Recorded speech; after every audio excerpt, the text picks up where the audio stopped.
A Grouch presents 5 mind-blowing video game fan theories featuring JohnnyCanal. Hey, this is Johnny from JohnnyCanal. If you haven't already, you can check out 5 interesting Nintendo theories over on my channel by clicking the annotation on the screen or the link in the description. Oh, and just a quick heads up, this will contain spoilers. Number 5. The Legend of Zelda Majora's Mask represents the 5 stages of grief. In the game, Link, who has parted ways with his fairy friend Navi, sets out to find her. The theory is that the game never actually took place. What? And everything that happens is actually all within Link's mind after he gets knocked out early on within the game. Interestingly enough, this theory makes sense because each realm within the game features some sort of sense of loss within them, which, you guessed it, follows the exact order sequence of the 5 stages of grief: denial, anger, bargaining, depression, and acceptance. One could argue that the game is indeed about a grieving Link, mourning over the loss of his companion. Number 4. Mass Effect. Shepard is actually being controlled by aliens. The theory is that Shepard, the hero in the Mass Effect games, was slowly being controlled by the Reapers all along, across all 3 of the games. There are a few things to support this theory. One is that the game constantly emphasizes that the longer you're around the aliens, the more likely you are to be controlled by them, and Shepard was around them throughout all 3 games.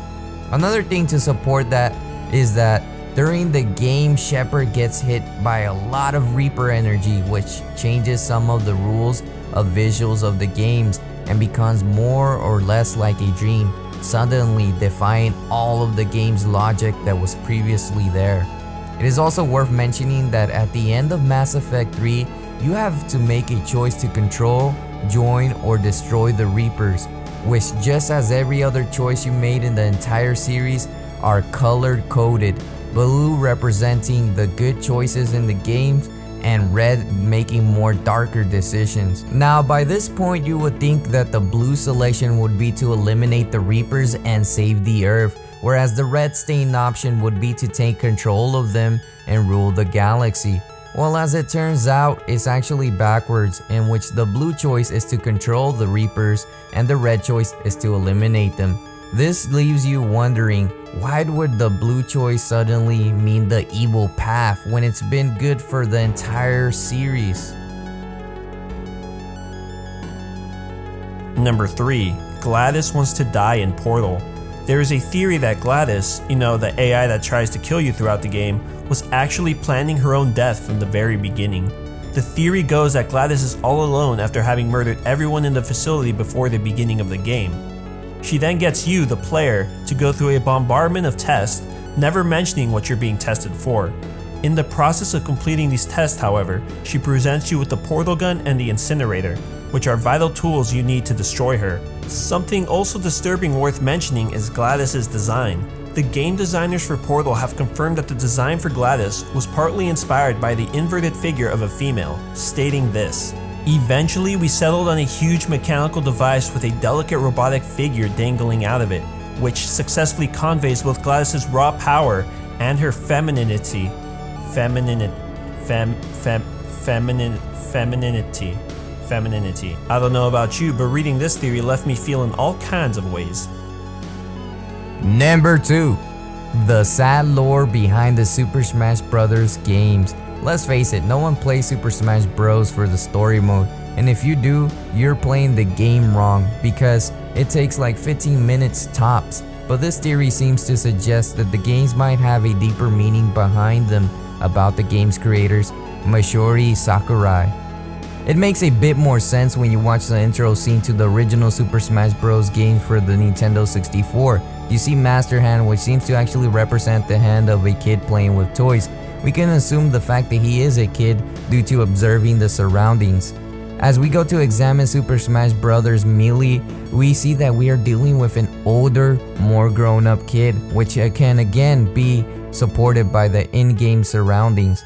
Then we get to Smash Bros. Brawl. Okay, that's the one that has a pretty long story mode, but within the story, it is revealed that someone has been pulling Master Hand's strings controlling him, a mysterious new character named Taboo. The theory states that Master Hand is actually meant to represent Masaru Sakurai, who developed the games we know and love, but this high demand has left him drained over the years, but it is also what left him forced to create more and more sequels. In the new installment of Smash Bros for Wii U and 3DS, after you defeat Master Hand in the high difficulty setting, the Master Core emerges, making for the arguably most intense fight in the franchise. But at the end, Master Core gives up and lets you beat it to death.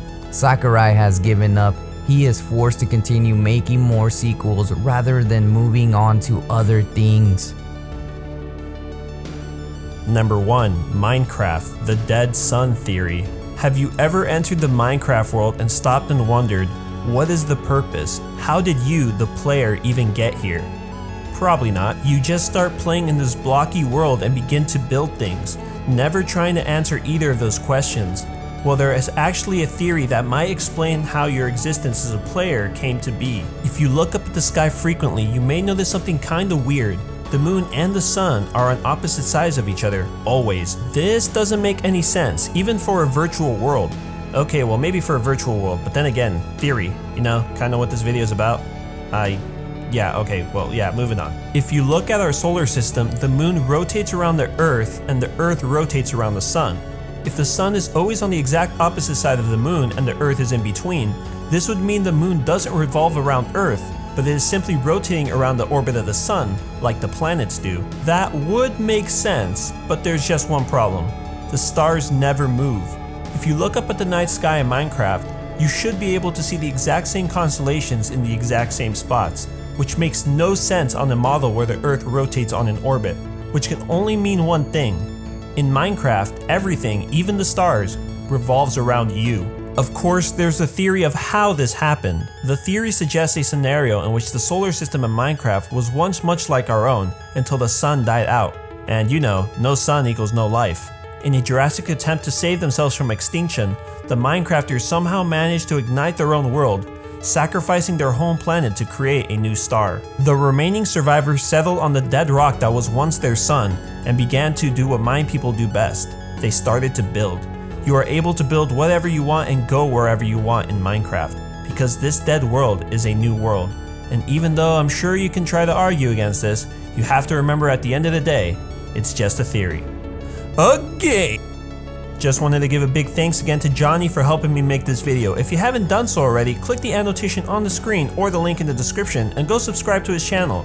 He uploads frequent top 10s and he's got a really cool voice, so you should definitely go check him out. And don't forget to go watch the 5 Nintendo video game theories we did over on his channel by clicking the link on the screen. Also, I'll leave links in the description to the full theories used in this video, which I recommend you go check out because they're pretty amazing. And as always, if you enjoyed this video, I'd appreciate it if you could tap that like button if you enjoyed, and subscribe for future videos. If you have an idea for a top 10, leave a comment down below. I make top 10s on just about anything. And with that being said, I'll thank you for watching, and I'll see you next time.